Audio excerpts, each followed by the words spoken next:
The sun rises on a city in mourning one day after a mass shooting in Jacksonville claims innocent lives. The Dollar General on Kings Road in Jacksonville's northwest side remains the scene of a hate crime. People are hurt, people are sad, people are angry, and no amount of information will bring back the 3 lives who were taken in what police are calling a racially motivated shooting. Saturday afternoon, a young white man with swastikas on his gun murdered 3 people inside of a Dollar General simply because they were black. Atia Collins was at the scene of this hate crime for most of the day yesterday and joins us now live from there again today. Atia, at this early morning hour, what do you see in the area?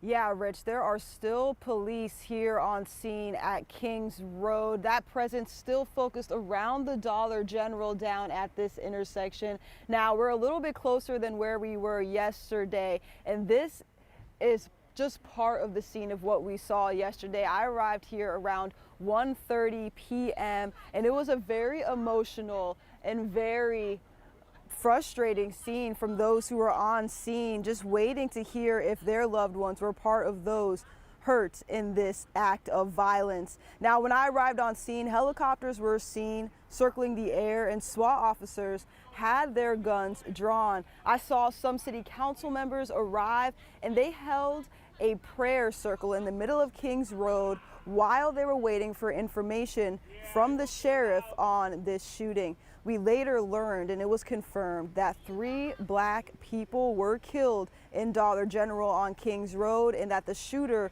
a white male from Clay County, died of a self-inflicted gunshot.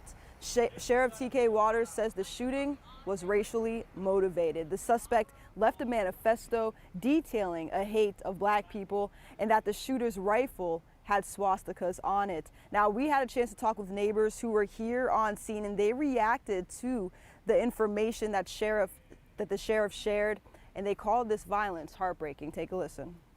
This is beyond sick. It's beyond sad. You know, this is our community. My mother was raised right down the street. My grandparents. It's beyond shocking. You know, I'm not sure who all is in there. I'm pretty sure I know the people. This is beyond devastating. This doesn't even seem real.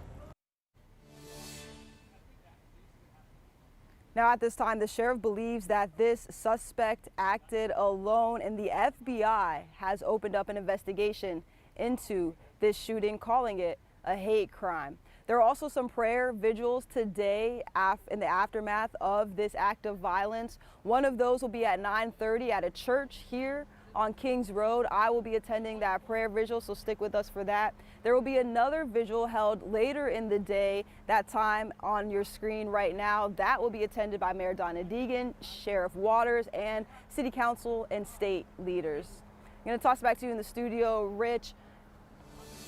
Atia, while we have you on scene for just a little bit, yesterday we saw so many law enforcement officers and even SWAT vehicles. How much police presence is still there at this time?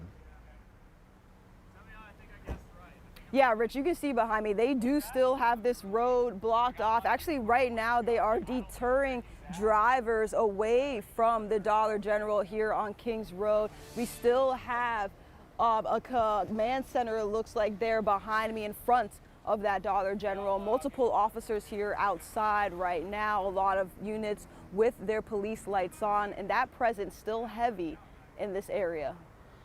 And Atia, have you seen people from the community come out this morning? I understand that it's still early and people are going through a grieving process, but have you seen the neighborhood or even students from Edward Waters University, because it's only about a half mile away, any people in the community in that area right now?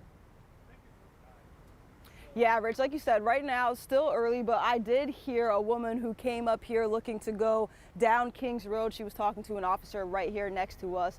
I heard her call this violence heartbreaking, and I could tell that she was shocked that police are still having a presence in this area in the aftermath of this mass shooting, Rich. Atia Collins live on Kings Road for us this morning. Atia, thank you very much. We'll have more from Atia later in this newscast. And we continue our coverage of the mass shooting and the hate crime in Jacksonville. Here are 3 things to know that we know this morning about the shooting. 3 black people were killed inside of the Dollar General on Kings Road near Edward Waters University just after 1 o'clock yesterday afternoon. Sheriff T.K. Waters says the gunman was a white man from Clay County whose gun had swastikas drawn on it and who left behind a manifesto indicating he was targeting black people. He turned the gun on himself after killing the 3 victims. The FBI says they are investigating the shooting as a federal hate crime and have opened a federal civil rights investigation into the shooting.